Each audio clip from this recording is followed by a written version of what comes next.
बिस्मिल्लाहिर्रहमानिर्रहीम। Extreme engineering के साथ एक बार फिर हाजिर हैं। आज जो बेसिकली हमारा टॉपिक है वो वन स्विच, वन सॉकेट और वन होल्डर के कनेक्शन किस तरीके से किए जाते हैं उसके ऊपर हम बात करेंगे। तो सबसे पहले हम स्विच बना लेते हैं। ये एक हमारे पास स्विच आ गया, ये एक सॉकेट आ गया और ये एक हमारे पास होल्डर आ गया। ये एक होल्डर हो गया। अब इसे कनेक्शन किस तरीके से करना है, देखिए हमारे पास एक लाइन होती है और एक न्यूट्रल होता है।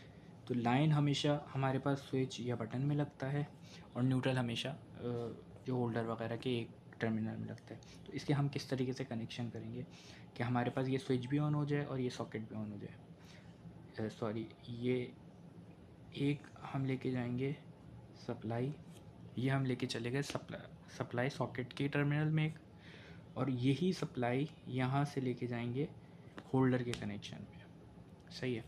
अब हमारे पास क्या बचा, इन दोनों टर्मिनल पे न्यूट्रल हमारे पास नहीं है। तो हम क्या करेंगे, हमारे पास ये होल्डर में एक न्यूट्रल चाहिए हमें, ये न्यूट्रल हम लेकर आ जाएंगे सॉकेट के टर्मिनल पे और यही तार जो है लेके चलेंगे न्यूट्रल पे। एक दफ़ा और रिपीट कर देता हूँ आसानी से।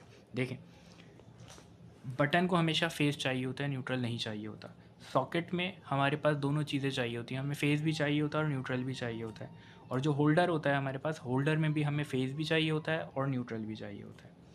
तो अब हमारे पास बटन में एक ही फेज़ है, यानी कि बटन से हम ऑन ऑफ करेंगे तो हम यहाँ से लेकर गए फेज़ को इस स्विच में या इस बटन में। अब यहाँ से जो एक स्विच से सप्लाई गई वो सॉकेट के एक टर्मिनल पे कनेक्ट हो गई और वहीं से एक जंपर आपने तार लिया, वो आप होल्डर के एक टर्मिनल पे ले गए। अब होल्डर के पास भी एक टर्मिनल बाकी बचा है और एक सॉकेट के पास भी एक टर्मिनल बाकी है जिसमें आपको न्यूट्रल लगाना है। तो आपने क्या किया, एक तार लिया, वो आपने होल्डर के टर्मिनल से कनेक्ट किया और वही लेकर आप लेकर गए सॉकेट के टर्मिनल पे कनेक्ट किया और इसी को आपने कनेक्ट कर दिया मेन न्यूट्रल से। तो अब देखें, इसको भी न्यूट्रल फेज़ मिल गया, इसको भी न्यूट्रल फेज़ मिल गया। अब क्या होगा, जैसे ही आप बटन ऑन करेंगे इसके पास भी सप्लाई आ जाएगी क्योंकि फेज़ भी और न्यूट्रल भी है और इसके पास भी फेज़ है और न्यूट्रल है। तो एक बटन से सॉकेट भी ऑन होगा और होल्डर भी ऑन होगा।